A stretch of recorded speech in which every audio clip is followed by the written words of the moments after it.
Hello student, digi lesson from the house of Navankur में आपका स्वागत है। आज हम पढ़ने जा रहे हैं क्लास 8 साइंस चैप्टर 10 किशोरावस्था की ओर। पिछले अध्याय में आपने पढ़ा कि जंतु किस प्रकार जनन करते हैं। मानव एवं बहुत से अन्य जंतु एक निश्चित आयु तक पहुंचने के बाद ही जनन कर सकते हैं। मानव किसी निश्चित आयु के बाद ही जनन करते हैं। अध्याय 9 में आप मानव जनन अंगों के विषय में पढ़ चुके हैं।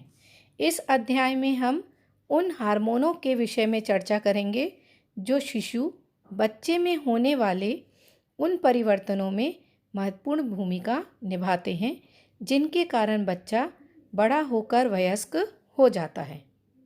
किशोरावस्था एवं यौवनारंभ। बूझो अपना 12वां जन्मदिन मना रहा था। मित्रों के चले जाने के पश्चात बूझो और पहेली अपने माता पिता के साथ बातें करने लगी। पहेली एक कन्या विद्यालय में पढ़ती है। वह हंसने लगी। उसने टिप्पणी की कि बूझो के कई मित्रों जिनसे वह 1 वर्ष बाद मिली थी की लंबाई एकाएक कितनी बढ़ गई है। उनमें से कुछ तो मूछें आने से जोकर कार्टून नज़र आ रहे थे। उसकी माँ ने समझाया कि लड़के बड़े हो गए हैं। वृद्धि जन्म के समय से ही होने लगती है, परंतु 10 या 11 वर्ष की आयु के बाद वृद्धि में एकाएक तीव्रता आती है और वृद्धि साफ दिखाई देने लगती है। शरीर में होने वाले परिवर्तन वृद्धि प्रक्रिया का एक भाग हैं।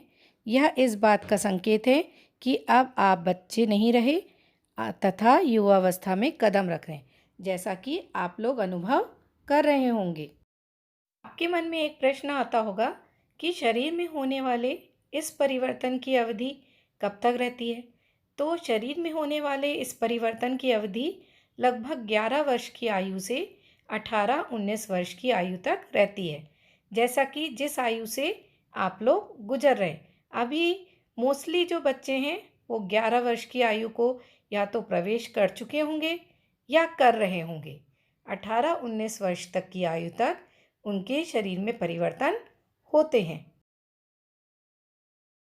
जीवन का यह ऐसा अजीब काल है जिसमें आप ना तो बच्चे रहते हैं और ना ही बड़े।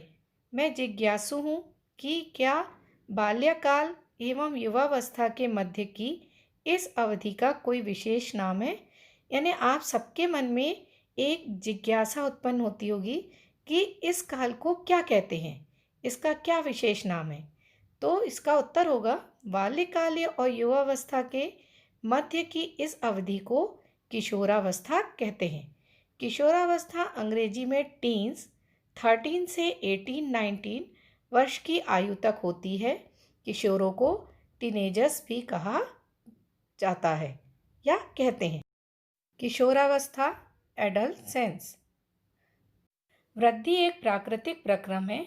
जीवन काल की वह अवधि जब शरीर में ऐसे परिवर्तन होते हैं जिनके परिणाम स्वरूप जनन परिपक्वता आती है, किशोरावस्था एडolescence कहलाती है।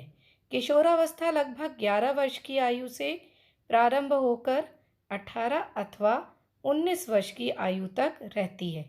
यह अवधि क्योंकि अंग्रेजी के टीन्स 13 से 18 या 19 वर्ष की आयु तक होती है, किशोरों को टीनेजर्स भी कहा जाता है। लड़कियों में यह अवस्था लड़कों की अपेक्षा 1 या 2 वर्ष पूर्व प्रारंभ हो जाती है। किशोरावस्था की अवधि व्यक्तियों में भिन्न भिन्न होती है। आपकी क्लास में ही देखते होंगे बच्चों आप कि कुछ बच्चे बहुत बड़े या एकदम से उनकी हाइट बढ़ जाती है, लेकिन कुछ बच्चे कुछ समय बाद यानी कि 9th-10th में आने के बाद अपनी लंबाई को प्राप्त करते हैं। किशोरावस्था के दौरान मनुष्य के शरीर में अनेक परिवर्तन आते हैं। यह परिवर्तन यौवनारंभ का संकेत है। इनमें से सबसे महत्वपूर्ण परिवर्तन है लड़के एवं लड़कियों की जनन क्षमता का विकास। किशोर की जनन परिपक्वता के साथ ही यौवनारंभ समाप्त हो जाता है और वे बड़े दिखने लगते हैं। यौवनारंभ में होने वाले परिवर्तन, इस परिवर्तन को आपने भी महसूस किया होगा। पहला परिवर्तन है लंबाई में वृद्धि। लंबाई में एकाएक वृद्धि यौवनारंभ के दौरान होने वाला सबसे अधिक दृष्टिगोचर परिवर्तन है। इस समय शरीर की लंबी अस्थियों की अर्थात हाथ एवं पैरों की अस्थियां, हड्डियां की लंबाई में वृद्धि होती है और व्यक्ति लंबा हो जाता है। इस परिवर्तन को आपने भी महसूस किया होगा।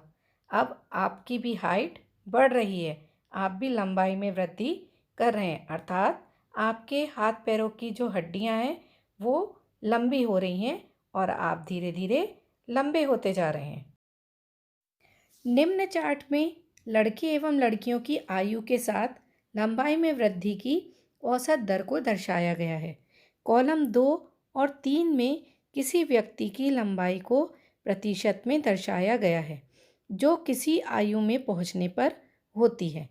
आयु को कॉलम 1 में दर्शाया गया है। उदाहरण के लिए 11 वर्ष की आयु तक एक लड़का अपनी पूर्ण लंबाई का 81% लक्ष्य प्राप्त करता है, जबकि एक लड़की अपनी पूर्ण लंबाई की 88% तक पहुंच जाती है। यह आंकड़े प्रतिनिधित्व मात्र हैं जो व्यक्तियों में भिन्न हो सकते हैं। अपने मित्रों के लिए सारणी का प्रयोग करके उनकी पूर्ण लंबाई का अनुमान लगाइए। जब आपके स्कूल खुल जाएंगे तब आप इसका अनुमान लगा सकते हैं। दिए गए चार्ट में आयु वर्षों में पूर्ण लंबाई का प्रतिशत लड़के और लड़कियां। 8 वर्ष की आयु में लड़के 72% लंबाई प्राप्त करते हैं, जबकि लड़कियां 77%। 9 वर्ष की आयु में 75% लड़के, 81% लड़कियां। 10 वर्ष की आयु में 78% लड़के पूर्ण लंबाई प्राप्त कर लेते हैं, लड़कियां 84%। और अंत में अगर हम 18 वर्ष की आयु में देखें तो 18 वर्ष की आयु में लड़के पूर्ण रूप से अपनी लंबाई प्राप्त कर लेते हैं और लड़कियां भी प्राप्त कर लेती हैं। लेकिन अगर आप इस चार्ट में देखेंगे तो आपको समझ में आएगा कि लड़कियां लड़कों की अपेक्षा पहले अपनी लंबाई पूर्णतः प्राप्त कर लेती हैं। यानी 17 वर्ष की आयु में भी लड़कियों ने अपनी लंबाई को प्राप्त कर लिया है। लड़कियां लड़कों की अपेक्षा जल्दी लंबी होती हैं। पूर्ण लंबाई के लिए गणना सेंटीमीटर में। वर्तमान लंबाई सेंटीमीटर में बटे वर्तमान आयु में पूर्ण लंबाई का प्रतिशत गुणित 100। ये चार्ट में दिए गए मान के अनुसार है। अब यहाँ पे हम एक उदाहरण भी ले लेते हैं। एक लड़का जिसकी आयु 9 वर्ष है तथा लंबाई 120 सेंटीमीटर है। वृद्धि काल की समाप्ति पर उसकी अनुमानित लंबाई होगी, तो उसकी अनुमानित 120 बटे क्या हो जाएगा 75 गुणित 100 सेंटीमीटर, तो उसकी अनुमानित लंबाई क्या हो जाएगी 160 सेंटीमीटर। अब आपको ये लगेगा ये 75 कहाँ से आया, तो आप देखिए जो अभी आपको चार्ट समझाया गया था उसमें देखिए कि 9 वर्ष की आयु में जो लड़के होते हैं वो 75% लंबाई को प्राप्त कर लेते हैं। तो हमने 120 बटे 75 गुणित 100 किया, तो उसकी अनुमानित लंबाई यानी 18 वर्ष में की आयु में उसकी अनुमानित लंबाई 160 सेंटीमीटर होगी। प्रारंभ में लड़कियां लड़कों की अपेक्षा अधिक तीव्रता से बढ़ती हैं, परंतु लगभग 18 वर्ष की आयु तक दोनों अपनी अधिकतम लंबाई प्राप्त कर लेते हैं। अलग अलग व्यक्तियों की लंबाई में वृद्धि की दर भी अलग अलग अर्थात भिन्न भिन्न होती है। कुछ यौवनारंभ में तीव्र गति से बढ़ते हैं तथा बाद में यह गति धीमी हो जाती है, जबकि कुछ धीरे धीरे वृद्धि करते हैं। यानी कुछ बच्चे धीरे धीरे लंबे होते हैं तथा कुछ एकदम से लंबे हो जाते हैं। यहाँ पर फिर से एक प्रश्न आता है कि मैं चिंतित हूँ, यद्यपि मैं लंबी हो गई हूँ, परंतु शरीर की तुलना में मेरा चेहरा छोटा है।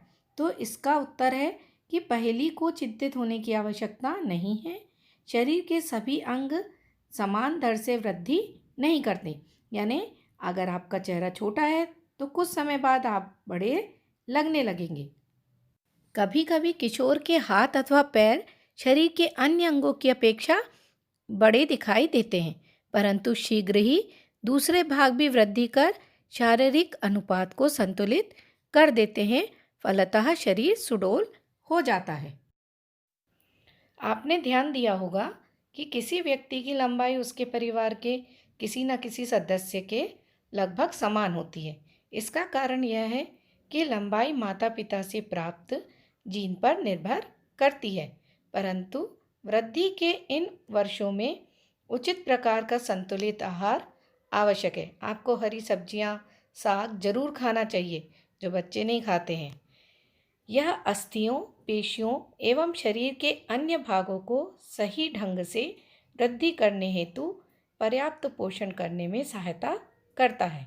आप किशोरों की पोषक आवश्यकताओं के विषय में इस अध्ययन में आगे पढ़ेंगे। शारीरिक आकृति में परिवर्तन। क्या आपने ध्यान दिया है कि आपकी कक्षा के छात्रों के कंधे एवं सीना निचली कक्षा के छात्रों की अपेक्षा अधिक चौड़े होते हैं? इसका कारण यह है कि वे यौवनारंभ में प्रवेश कर चुके हैं। जब वृद्धि के कारण कंधे फैलकर चौड़े हो जाते हैं, लड़कियों में कमर का निचला भाग चौड़ा हो जाता है। वृद्धि के कारण लड़कों में शारीरिक पेशियां लड़कियों की अपेक्षा सुस्पष्ट एवं गठी दिखाई देती हैं। अतः किशोरावस्था के दौरान लड़कों एवं लड़कियों में होने वाले परिवर्तन अलग अलग हैं। आप सभी 8वीं कक्षा में हैं और सभी किशोरावस्था की ओर बढ़ रहे हैं। अतः आप शारीरिक आकृति में होने वाले परिवर्तनों से भलीभांति परिचित हो रहे होंगे। स्वर में परिवर्तन। क्या आपने ध्यान दिया है कि कभी कभी आपकी कक्षा के कुछ लड़कों की आवाज़ फटने लगती है? यौवनारंभ में स्वर यंत्र अथवा लैरिंग्स में वृद्धि का प्रारंभ होता है। लड़कों का स्वर यंत्र विकसित होकर अपेक्षाकृत बड़ा हो जाता है। लड़कों में बढ़ता हुआ स्वर यंत्र गले के सामने की ओर सुस्पष्ट उभरे भाग के रूप में दिखाई देता है। आपकी कक्षा के कुछ लड़कों की आवाज़ आपने जब सुनी होगी, जब वो 6वीं या 7वीं कक्षा में थे, तब उनकी आवाज़ आपको भारी नहीं लगती होगी। लेकिन जैसे ही वो 8वीं कक्षा में आए तो उनकी आवाज़ भारी लगने लगी। ये किसके कारण हुआ? स्वर यंत्र के कारण, जिसे एडम्स एप्पल कहते हैं, यानी कि कंठ मणि, जैसा कि आपको चित्र में दिखाई दे रहा है। लड़कियों में स्वर यंत्र अपेक्षाकृत छोटा होता है, अतः बाहर से सामान्यता दिखाई नहीं देता। सामान्यतः लड़कियों का स्वर उच्च तारत्व वाला होता है, जबकि लड़कों का स्वर गहरा होता है। इसलिए आपको लड़कों की आवाज़ कैसी लगती है? भारी। किशोर लड़कों में कभी कभी स्वर यंत्र की पेशियों में अनियंत्रित वृद्धि हो जाती है और आवाज़ फटने या भर्राने लगती है। यह स्थिति कुछ दिनों अथवा कुछ सप्ताह तक बनी रहती है, जिसके बाद स्वर सामान्य हो जाता है। गले में उभरी हुई इस संरचना को एडम्स एप्पल कंठमणि कहते हैं, जो कि लड़कों में होती है। लड़कियों में ये एडम्स एप्पल नहीं दिखाई देता है, क्योंकि इनका स्वर जो कैसा होता है?